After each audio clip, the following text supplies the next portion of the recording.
Hello, everybody. Welcome back to the Nibiru channel. It is October 13th, 2016, and yesterday I had the grand opportunity to be a guest on WSO with lead creator and Nibiru researcher Steve Olson. I'd like to take this opportunity to invite all of you to listen to this interview, and it was a fantastic interview. I definitely think it is worth your time, and if you have not subscribed to WSO, I urge you to subscribe to Steve's channel. There is a wealth of information that deals with Nibiru. So sit back and stay tuned. And I mean, I've learned a lot from everybody. Right. And I mean, that's what this is supposed to be about. But there shouldn't be any type of a competition. Nope. Because this is not a competition. This is not who's going to break this story, because you know what? If you break a story that's real big, hey, next time the pipe bomb may go off. Help our audience move through the decision. Is this real or is this not real? And I'm not trying to say I'm trying to sell anybody on it. I'm just showing you what I know so that you can make your decision. But these photographs came from a subscriber. I would never have known this ever existed had it not been for the subscribers. My point is that we all have a role to play, and Scott and I are not in competition with each other. So if you send me something and say, don't show this to Scott, the first person I'm going to send it to is Scott. Yeah. See, we're not going to play that game with y'all. Yeah, you know, and there's a lot of times too that I run things by, the small team that I have that work with me, and they each put 20 hours a week in, plus they work regular jobs and take care of their own family. Sometimes we are up till 1, 2, 3 o'clock in the morning. Yep. Last week we got so in depth in a few things that by the time we looked at the clock, it was 5:15 in the morning, and one of my guys had 15 minutes to get to work a 10-hour day. And this is dedication, and that's what everyone should. That's what they should respect, is that we are dedicating this time. We're taking so much time away from our family and our friends and our regular lives to do this. And I'm not saying I need a pat on the back or anything like that. And I know all of my subscribers appreciate it, because like you said, they send me the most heartfelt emails, and they do touch my heart. I mean, sometimes I read the emails and they give me chills, because I don't even know these people. A lot of them are in Europe and on the other sides of the world, and they're touching my heart and I'm touching theirs. And that's one beautiful part of doing this type of research, bringing this information to these people. But, then there's the dark side of it, thinking that, wow, this person touched my heart, but I may never, ever get to meet them because of what's going to happen. And that bothers me, because I've had telephone conversations with a lot of these people. And Jimmy, just like me and you, we had a great conversation today. And now I feel like I've known you all my life. And I think about that when I get off of the phone with some of these people, and they have very big concerns. Like, Scott, what am I going to do with my family? I have 4 kids. I have 3 kids. I live here. I live there. What's my best option? And you know what? If I was in this for the money and the glory, I would just say, hey, you'll be okay. Don't worry about it. But I go in depth with them, and I try to help them. And that's what we've taken on. Bottom line, we're in these shoes. Yeah, and it's not a pretty place to be, guys. And I'm not trying to pat myself on the back either, or even you, Scott. I'm just saying, we're choosing to try to plow into a very difficult subject with very little support. We've got a lot of forces against us. But we're good people, man. We're part of our neighborhoods. We have coffee. We grocery shop. We're normal folk, man. And thank God you have a neighborhood that cares about you, Scott. Thank God for that. Oh yeah, I'll tell you what. I mean, if it wouldn't have been for Joe and his timing, we probably wouldn't be having this conversation. They would have silenced me. But like I say all the time, hey, you know what? You silence me, you better put me 20 feet underground instead of the normal 6 feet, because I may just dig my way out. Yeah, I'm right there with you. I have that's one of the things that came along with this this kind of burden, if you will, is this I am in this for the long haul. I'm not going to play this game for like 6 months and go away. I'm going to keep playing this until I'm going to keep beating this drum and trying to help people understand and help myself understand, quite frankly, what the heck is going on in this world. That's what's happening. I'm just trying to figure out what's going on. Yeah, and there's so many different levels of what we're dealing with. We're not just dealing with what is up in the sky. We are also dealing with what's happening on the ground. And I don't want to get into the whole government thing because I don't want to piss them off, if they happen to be, eyes in the skies and, ears. But, we're dealing with that aspect also. And that's a very, very serious subject. So there are so many levels of what we're doing. We're trying to keep our eyes in the skies and we're trying to keep our ears to the pavement. And, and I tell a lot of my subscribers that say, well, hey, what can I do? What can I do? And I said, listen, don't be mad or sad if you can't catch any great photographs. But what you can do is start paying attention to what's going on in your community. If all of a sudden you see troop movements coming into your community, you see odd things that are going on, note them down. Drop me an email. Ask me what I think. And then all of a sudden, 2 weeks ago, a bunch of my subscribers in the state of Washington started emailing me. And they're like, Scott, we're kind of concerned. There is the beginnings of a massive troop buildup in Spokane. We've never seen this before. What's happening? Now, do we have a war going on in the United States that I didn't hear about? Why would they do this? Yeah, and it's not like troop movement's a good thing to be reporting on the mainstream media. I'm sure that they have, there's this that collusion that goes on between them. But, these are just local folk. That's one of the things about social media that's so powerful, is the way it's folk. And, here we've got people seeing this stuff all over the United States. The other place that we're seeing a lot of troop movement is towards the middle of the country, too. Yep.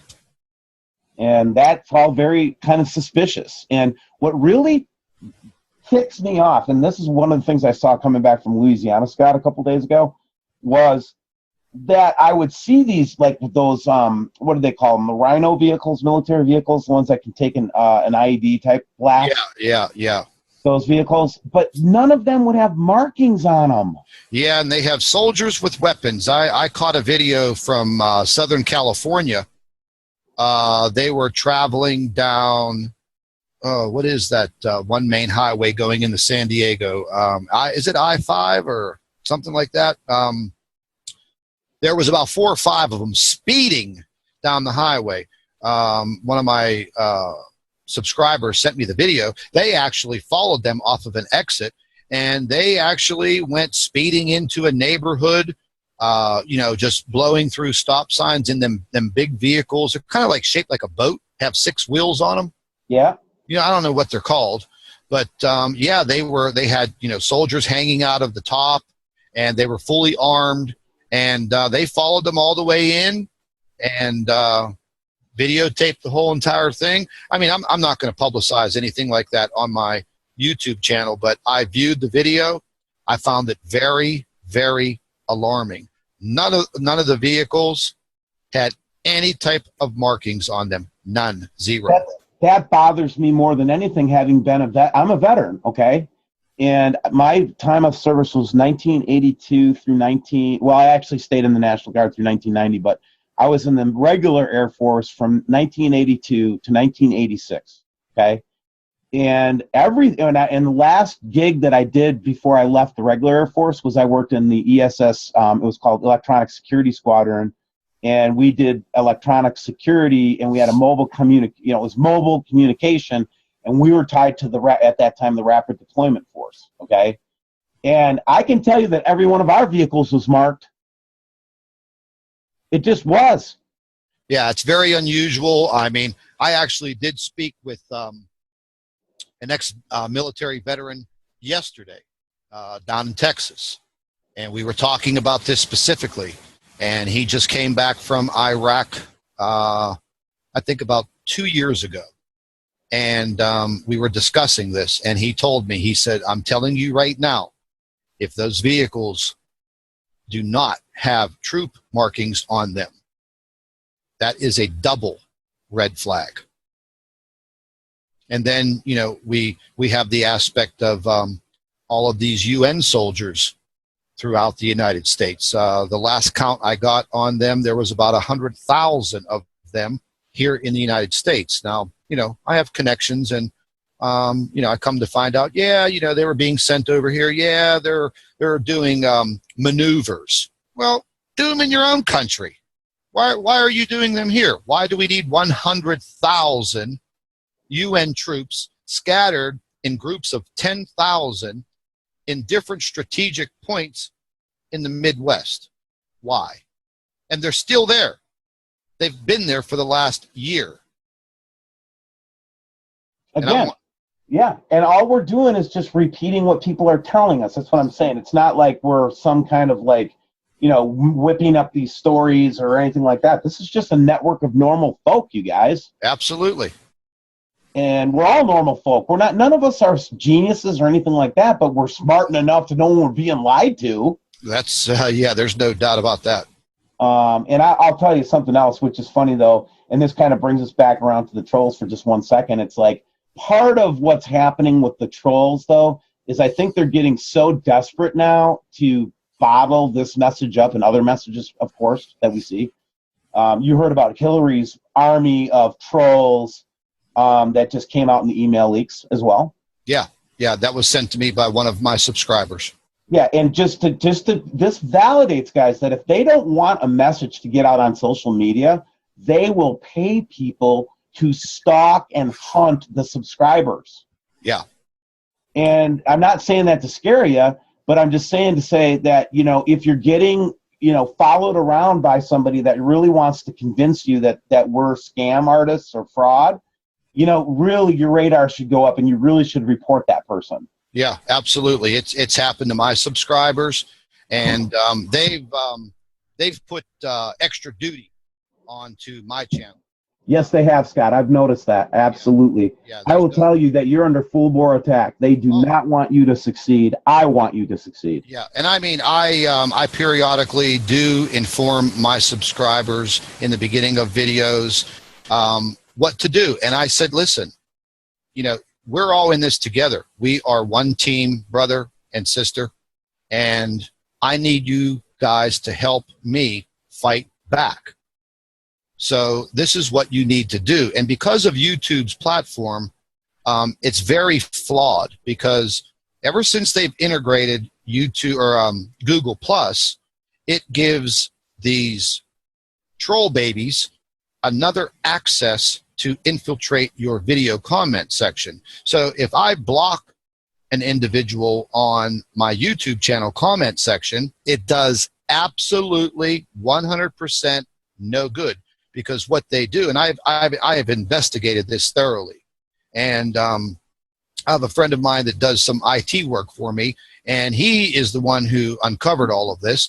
And what they do is they immediately get into a comment section, and they will be quiet. They won't say anything, and they will find the first person that's making a comment that has the little plus symbol next to their name.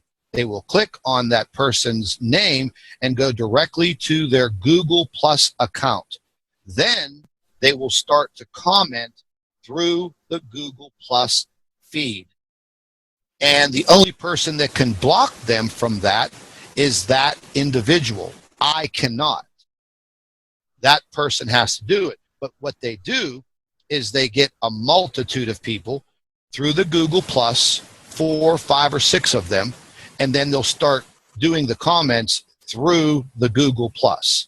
So It's very, very hard to control them, but I don't back down from them. I do battle back and forth with them sometimes. I do try to intimidate them, and I talk my own crap too. But they don't bother me. They don't get me mad or jacked up. But you're well informed of the situation that happened with my 13-year-old daughter, and that I was about ready to blow my lid. Well, no, you're a father, man. What do you expect, people? I mean, that right there, that was a fighting. That was if that person that did that would have been in front of me, I'm not even going to repeat what I would do. But they went ahead and they infiltrated my personal Facebook page, and they were sending me a multitude of instant messages, and I didn't pay any attention to them. And they saw that I have a daughter, I have a son. And they went ahead and they made a dummy account on, wow, that was a loud motorcycle. They went ahead to my daughter's Facebook account, and they copied the photograph of one of her friends and the name, and they made a dummy Facebook account. Then they messaged her and they said, "Hey, Nikki, this is Julie. I lost my password to my Facebook account. You accept my friendship."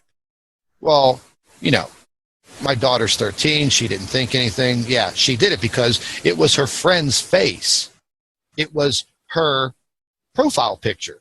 And then as soon as she accepted it, the next thing that popped up in her little inbox was a very, very graphic, pornographic picture. And when I mean graphic, man, I'm talking triple X. And my daughter's 13. The computer is in a central spot in our house. I monitor what they do, and they got to her. But all of the wording that came with the photograph was wording from a troll who has been in my comment section nonstop, 24 hours a day, 7 days a week. And then it was the same one who was sending me instant messages on Facebook and started to email me. And I have probably 10 emails with all of these threats of taking me to the FBI, the CIA, the NSA, the local police department, the this, the that. They're going to file a civil lawsuit against me for fraud. How am I committing fraud? Number one, I wanted to be a lawyer. I have a degree in criminal justice. I know the law very well, and I am not breaking any laws whatsoever. But you're breaking cyber laws, cyber harassment. But they're using fake names, and I just uncovered that the other day. I started digging a little bit, and like I said, I'm a very good investigator. And I found that one of the YouTube trolls is using a name that he stole from a gentleman and created a YouTube account, a Google Plus account, and guess who this guy is? He is the president of a huge casino in Las Vegas.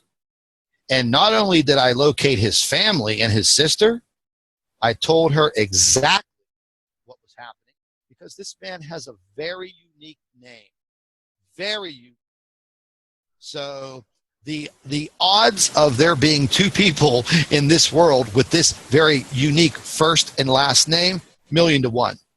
So I sent the girl, the sister, the information, and the man got back in touch with me, and he said, wow. So he has a private investigator and local authorities in Las Vegas on it. Then I find the other nemesis troll that sent my daughter the pornographic photographs. He's using the identity of a beautiful man who is a Ecuadorian minister and missionary. Come on, man. Are you serious? So they're literally so stupid that they're taking names of prominent people, but nobody knows it. Because if you go to their YouTube channel, they have no content, they have fake names, fake pictures, and no constructive comments when they're dealing with your videos. And who can sit on the comment section of a YouTube video for 8, 10, 12, 16, 20, 24 hours? Who could do that? Who's paying your bills? I already know who's paying your bills. Yeah, it's a paid position, and there's so much evidence that's coming out about that. Like we just talked about the Clinton scandal, where she has the paid trolls to put down any kind of dissent about her, etc. Well, it's everywhere. You know where I found out that they're recruiting, and I'm going to use this word, and I don't care, but I found out where they're recruiting this scum. And like I said, I'm a very good investigator, and they are recruiting. Are you still with me? I am. Oh, okay. Because my Wi-Fi just went out, but it just went back up. I found out that the majority of these people are recruited because they have committed internet fraud and cyber crimes, computer hacking, things of that nature, and they are basically picked right out of the courtroom. And this is it's like the drug trade. Okay, so I bust you with drugs, and I'm going to say, okay, well, listen, now you're going to work for us, or you're going to go to jail for a long time. So you going to be on our team, or do you want to go sleep with Big Bubba in a jail cell for the next 5 years? And that's where they're finding all of these little scumbags. And they are given shifts, and they are also given assigned to people, whether it be Facebook, Twitter, YouTube. Now, YouTube's hot and heavy because you're looking at video evidence. You can really get the word out there with YouTube, and they are hot and heavy. Any subject that has to do with something controversial. And then I found out that it really started hot and heavy when all of the 9/11 conspiracy theories came out.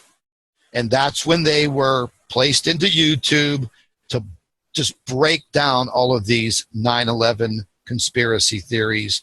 And here we are today, 2016. We don't know where our futures are going, and this is what we have to deal with. Yeah, we have to deal with subterfuge and liars, which are two things I've hated my whole life. Exactly, me too. I've always been a straight shooter. That's why I've always succeeded. I've always told the truth. And even when people try to diminish my character, I have other people that know me well enough to defend me. And the thing of it is that people, you don't realize we're just good, normal people, man, just like you. We're trying to work on this thing together. And I'm glad you came on our show today, Scott, and we support you 100%. If there's anything that WSO can do for you, we will do it. Yeah, I really appreciate it. And, definitely supporting each other. You've seen some of my videos. There's a lot of times I'll make little banners that go into my videos that have your YouTube channel name on it. WSO. I've done it for BP Earthwatch. I've done it for Chris Potter. I've done it for a lot of people. And I literally put you as an advertisement into my video because I want my subscribers to get another point of view. And I want them to get additional information. So again, this is not some huge competition. And I tell all my folks, listen, if you want a very, very in-depth scientific view of what we're talking about and dealing with, I want you to definitely get over to Steve's channel, subscribe to WSO, and you're going to catch another point of view. Yeah, and we have evidence. You have evidence. You get evidence that we don't get. And then if I see something that, and vice versa, that you're covering, I don't cover it. If you're covering something, I figure Scott's got that. I'm going to keep going with this story. We really think that way, you guys. We're not trying to compete with each other. If I have something that is puzzling to me, I'm going to send it to Scott and vice versa. So, again, what I'm saying is that this is not a big enough community for us to actually compete, number one. But number two, you need to get all the research and point of view that you can. And one of the things I like about you, Scott, is that you're trying to keep it in this kind of news format and that objective news type format. I really like that. Oh yeah, absolutely. Because I mean, I love documentaries, like we talked about today, and I could sit for 12 hours and watch documentaries on YouTube that are professionally put together. But then not everybody has that time to sit there and do that, as busy as our lives are. So I decided, okay, let's get this into 5-6 minute segments. Let me try to get as much information in these small segments, so people may be on the go. Everybody has their cell phone in their back pocket or their purse. Okay, people sleep with it, they go to the bathroom with it. So if they're able to watch one of these 4, 5, 6 minute segments of a video and absorb it, fantastic. If they have a lot of time, let them get over to your channel and let them get some really in-depth information. And it seemed to work very, very well, and I went with it. And if I'm looking for an update, or I'm looking for some small amounts of information, then it seems to work. And there are days that I will put out 3, 4, or 5 videos in a day. But as of lately, with a bunch of things going on, I've been barely able to get 2 of them up. But I'm going to get back to the grind, and we're going to start doing about 3 to 5 videos a day and getting this information out. And I think that's what needs to be done. Yeah, I appreciate that, the role that you're filling. I mean, great. Let's just all understand that we're in this together. I think this has been a great first interview. We'd love to have you back on the show again, Scott. Maybe even do a monthly update or something together. Oh man, we can do whatever you want. I mean, I can make the time. It's worth it. And here's one other thing that I wanted to touch on, and you mentioned about if I'm covering something, and you can stay on one subject, but here's my little philosophy on that. Even if I do cover some subject matter or photographs, and I send them over to you, we have different subscribers, so you get that message out to your people, I'll get it out to my people, and they'll catch your point of view, catch my point of view, probably going to be pretty close to the same. But again, it is the amount of people that we're reaching. And what is there, like 7-8 billion people in this world, and we're barely reaching 70,000 people. Yeah, we're a flea. Exactly. So I mean, that type of collaboration is what's needed. And but again, I mean, what are we really going to do? You know what I mean? We need to be reaching millions of people. And if we started doing that, well, they'd shut us down immediately. Yeah, there's part of me like, but at the same time, though, we'll see where this takes us. And, let's just keep banding ranks together. Let's keep putting our shields together in a phalanx the best we can. I mean, chances are we are not as powerful as they are in any way, shape, or form at any level. So I do not want to fight with them. But I will tell you this, I will not stop telling the truth. Oh, absolutely. I mean, and you have to take a look at a couple things too. I mean, if you start fighting with them, they're going to do some very horrible things to you. They're going to shut your information trail down. And I'm going to give you a prime example of what just happened. Very nice lady on YouTube that does her own little investigations. She goes by the name of Gator something. I forget her YouTube channel name, but she does a lot with the FAA webcams up in Alaska. Yeah. Okay. Now, a couple of days ago, she's getting very frustrated because she's investing a lot of her time in, viewing these webcams in Alaska, and there's hundreds of them. You've been on that site before. There's hundreds. Yes. And then the one, Europe, which is a wealth of information on camera.